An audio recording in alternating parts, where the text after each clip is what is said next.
بسم اللہ الرحمن الرحیم رب اعوذ بک من همزات الشیاطین و اعوذ بک رب ان یحضرون رب زدنی علما رب اشرح لی صدری ویسر لی امری واحلل عقدۃ من لسانی یفقہوا قولی والسلام علی من اتبع الہدی حقیق علی ان نکون علی اللہ عند الحق اللہ وحدہ لا شریک کی نازل کردہ آخری کتاب ہدایت قرآن مبین میں سے اللہ کی آیات کی روشنی میں جو ملت ابراہیم کا جو رؤیا ہے، جو مشن ہے، جو جب سے بیت اللہ تعمیر ہوا ہے تو مسلمین مومنین کا ابراہیم خلیل اللہ علیہ السلام اور ان کی ذریت کا محمد رسول اللہ علیہ السلام والذین معہ رضی اللہ عنہم کا،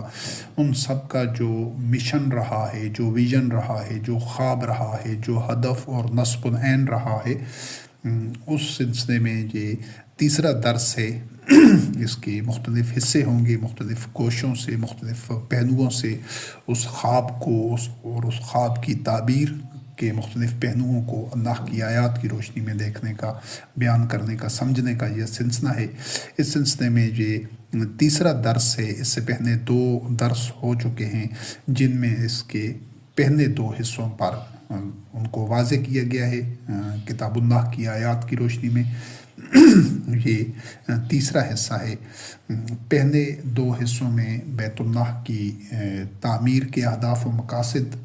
پہلے حصے میں تھے کہ یہ مسجد الحرام، کعبہ، بیت اللہ بنایا کیوں گیا ہے، اللہ رب کریم نے کس غرض و غایت سے، کس ہدف اور نصب العین کے حصول کے لیے یہ گھر تعمیر کرایا تھا ابراہیم خلیل اللہ علیہ السلام اور اسماعیل علیہ السلام سے۔ اور دوسرے حصے میں اس ساری تاریخ پر اللہ کی آیات کی روشنی میں نگاہ ڈالی گئی ہے، اس کو سمجھا گیا ہے، ان سارے مراحل کو کہ جن کے نتیجے میں مشرکین مکہ ان کے جو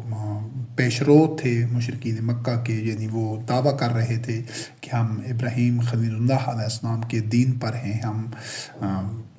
ایمان والے ہیں، لیکن حقیقت میں وہ جس تنزلی میں، جس جہالت میں، جس پستی میں اور شرک و کفر میں مبتلا تھے، قرآن کریم کی آیات کی روشنی میں اس کو سمجھا گیا ہے اور اس کا تقابلی جائزہ لیا گیا ہے آج کے مسلمانوں سے اللہ کی آیات کی روشنی میں، کہ یہ آج کے جو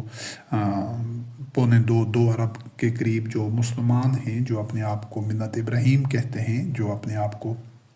ابراہیم خلیل اللہ علیہ السلام کی ذریت سے اور اہل سے سمجھتے ہیں، اور یہ اس گمان میں ہیں یہ کہ ہم مسلمان ہیں بزعم خیش، تو ان کی جو اصل تصویر ہے وہ آیات کے آئینے میں ان کو اپنا چہرہ دکھایا گیا ہے کہ وہ اس حقیقت کو سمجھ سکیں کہ ان میں جو مشرکین مکہ تھے اور آج کے مسلمانوں میں حقیقت کے اور اصلیت کے لحاظ سے کچھ بڑا فرق نہیں ہے۔ یہ سب کچھ دوسرے درس میں واضح کیا جا چکا ہے، اور اس تیسرے درس میں جو گوشہ ہے، جو عنوان ہے، وہ یہ ہے کہ محمد رسول اللہ علیہ السلام کا جو رؤیا تھا اور اس کی عملی تعبیر کس طرح سامنے آئی، اس کو ہم کتاب اللہ کی آیات کی روشنی میں دیکھیں گے۔ سب سے پہلے سورۃ الناس کی پہلی 3 آیات میں ہم دیکھتے ہیں کہ اللہ رب کریم نے فرمایا کہ رب الناس، مالک الناس، الہ الناس۔ اس چیز کو سمجھنا ضروری ہے کہ اللہ وحدہ لا شریک تمام مخلوقات کا رب ہے، تمام کائنات کا رب ہے، کعبے کا بھی رب ہے، تمام جتنے بھی اقوام ہیں، جتنے ادیان کے ماننے والے ہیں، وہ صرف مسلمانوں یا مومنوں کا یا ملت ابراہیم کا رب نہیں ہے، وہ سب کا خالق ہے، مالک ہے، احکم الحاکمین ہے اور سب کا رب ہے۔ اس نے اپنا تعارف ہی یہی کرایا ہے۔ اور اس کے بعد سورۃ سبا آیت نمبر 28 میں محمد رسول اللہ